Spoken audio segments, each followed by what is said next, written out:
Okay, question 8 is a conversion graph. We have the conversion from the distance in miles to the petrol used in gallons. And part A asks for the gradient of the straight line. For this one we need to use the units because it's not 1 unit across and 1 unit up, as you can see. That's 2 there and 50 up. So we need to look at the units carefully. We want to try and make the gradient as accurate as possible, so we could have the gradient down here, but it's difficult to see the units.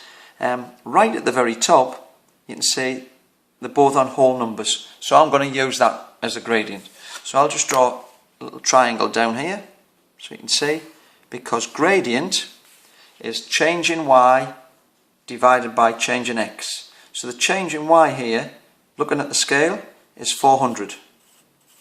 And the change in x going across is 10. So I've got a cross there, that's 10, and up and down 400. So change in y 400, change in x 10. So we get the gradient is 400 divided by 10, which you could do in the calculator, but it's quite easy to cancel the zeros, which is 40. So the gradient is 40.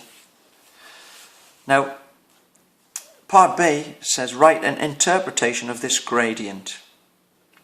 So the best way to do this is have a look, go right back to the start here.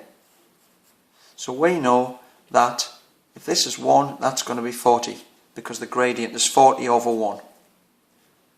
So that means for every gallon used, you can travel a distance of 40 miles. So that's what I'm going to put down.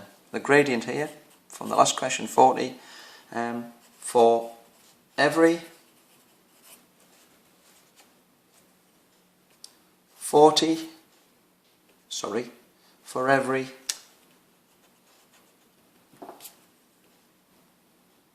gallon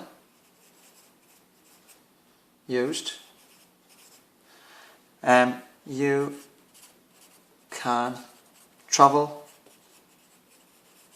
a distance of 40 miles. And that's it.